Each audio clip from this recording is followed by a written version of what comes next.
One of the most liked dash cameras just got a serious upgrade, and now it's rocking a full 4-channel recording setup. So is the Redtiger F17 Plus a decent all-around dash cam you can get today?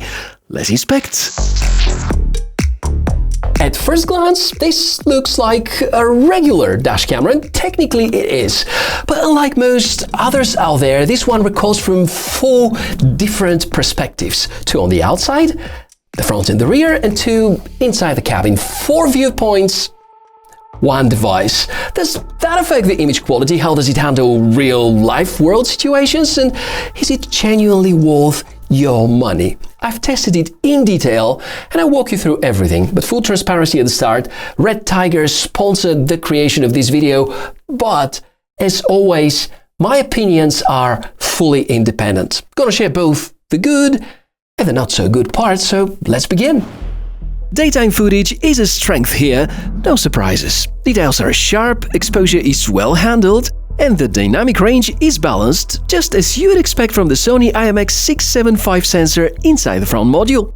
Even in mixed lighting conditions, with bright skies and shaded roads, the camera does a solid job retaining details in most areas of the frame. However, let's talk bitrate. The front camera records a 2.7K video at maximum at just around 16 megabits per second, and yes, that's on the lower side for this compression, since it uses H.264 instead of H.265, and we're missing out on tighter compression with smaller file sizes. So in fast motion, finer details like license plates at a distance may get slightly smeared. Now, about the interior camera facing the front seats, it performs very well during the day. Exposure depends on how light hits your interior, but overall it is reliable and surprisingly detailed. The real surprise is in the rear module. It is split into 2 lenses, one watching the passengers in the back and another one looking straight out of the rear window. The outside rear footage can even act as makeshift parking camera, especially helpful if your car doesn't have one built in. I guess if positioned near the driver, the display is large enough to make this usable with a quick glance. The rear interior module is great for kids, pets or Uber drivers. The angle is wide, the view is clear, but yeah, interior reflections or light bouncing off the glass can get tricky. So while it gets most of the scene right, very bright or very dark areas might be over or underexposed. Overall, daytime performance is very good, especially for the front module, with some room for improvement in terms of bitrate and firmware exposure tuning. Let's dim the lights now and talk about nighttime footage. F17 Plus delivers solid results, especially from the front camera. Thanks to the Sony Starvis 2 image sensor, you're going to have very usable and detailed footage. Plates are often clear and surrounding vehicles are visible even without much light. Just beware of reflections if you're following someone too closely. This is where a CPL filter would help. Inside the cabin, the front-facing camera uses infrared LEDs and switches to black and white mode when necessary. The results are rather good as long as your passengers are within the reach of the IR light. In larger cabins, people further away might appear darker. That's something to consider for rideshare drivers or van owners. Now, that rear cabin view, it is at a unique angle and exposure is again heavily dependent on how your interior is lit. Same goes for the rear external camera, which is the weakest at night, at least in my opinion. This is tough territory even for more expensive dash cameras, because bright headlights plus dark streets equal huge contrast, and the smaller sensor here just can't fully handle it. So good overall night performance where it matters the most, meaning the front, decent for interior, acceptable for the rear exterior, just don't expect premium clarity. Now let's look at the hardware. The unboxing experience? Nicely done, clean packaging, good instructions, and a familiar build style. Redtiger has gone for a recognizable design with a premium touch. The display is touch-enabled, yet still has physical buttons, which I love. It's especially helpful while driving. There's an integrated cabin camera in the front unit, and the rear module houses 2 lenses in one, clever, compact, and easy to install. You're gonna find micro SD card slot, adjustable lenses, and all the ports that you need tackled in logically. The main unit feels solid, heat-resistant, and well-built. Practicality wins, that's what matters on the road. Now, let's break down the key hardware. The front camera uses the Sony IMX675 image sensor, one of the best in the mid-range dash camera world. Each of the 4 channels offers a very wide field of view, so blind spots are minimal. You've got infrared LEDs for the cabin recording, the device supports voice commands, 5 GHz Wi-Fi for fast file transfer, and there's a solid companion smartphone app. Now, looking at the specs and the camera itself, this is a really clever approach to 4-channel recording because dash cameras are slowly becoming and evolving into portable video surveillance systems, and the F17 Plus is a great example of that.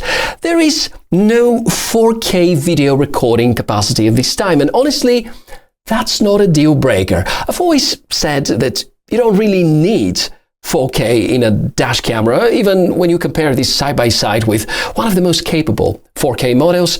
The difference, both in daylight and at night, isn't as dramatic as you might expect. What you do gain in this case, smaller file sizes, lower amounts of heat, and overall smoother performance. Of course, handling 4 video feeds means that the processor is going to stay quite busy most times, but overall, I am perfectly fine with the hardware setup here. My only small complaint, the rear module's plastic feels a bit on the cheap side. Now, let me show you how easy it is to perform the installation and what the software experience is like. Start with the front unit, place it near the top of the windshield, ideally within the wiper range, so the view stays clean. Make sure to use the included electrostatic film if you want to remove it later with no residue. Plug in the power and you're halfway there. Then take the 18-feet cable and run it back to whenever you want to mount the rear module. Plenty of length for vans, SUVs, 7-seaters, even campers. Tidy up the cables, make sure nothing interferes with airbags, and you're good to go. As for the setup, all settings are easily accessible through the touchscreen: resolution, wide dynamic range, loop recording, voice controls. You also have a parking mode, but to unlock it, you're gonna need the optional hardwire kit. This lets the camera run 24/7 using the car battery with under-voltage protection included. The app feels great, fast, clean, useful. Thanks to the 5 GHz Wi-Fi, you can download clips quickly instead of physically removing the SD card, and bonus points for the PC viewer if you prefer to manage footage on your own computer. Time for paying attention to the audio, because this is the microphone test. I'm currently driving with about 80 km per hour. It's a bit windy today, and this is the quality of the inbuilt microphone. Apparently quite many things done right, but here's what could be even further improved. The rear camera could use better sensors and higher bitrate. There's no high-efficiency video codec compression support, so files take up more space than necessary, and the resolution options don't clearly list aspect ratios, which can be confusing. But all things considered, there aren't deal breakers, especially for the price. Alright, my final thoughts about it, and I'm actually going to show you something really interesting over here. If you follow the channel for a while, you know that I keep a very limited amount of gear in my studio because of space constraints. My philosophy has always been simple, that it's easy to achieve more when you have unlimited resources, but the real challenge is to make the most out of less. This is the original Redtiger F7, the first Redtiger dash camera that I've ever tested. I was extremely impressed by it. It's been my long-term setup for years, and this is how much I liked it. So naturally, I was really curious about the F17 Plus, and I think it does deliver. Redtiger gave it something unique, the dual camera rear module, which is actually great if you have kids on the back seat, though let's be real, they will never look as cheerful as in the ads. It's also a clever solution for most 7-seaters or overall larger vehicles, but even if you just use the front module, you will get excellent coverage for both the road and the cabin. So yeah, I think this offers great quality, excellent overall performance, and comes at a fair price. This is my verdict. About yours? Let me know your thoughts in the comments below this video, and please support my work on the channel. Helps more than you can imagine.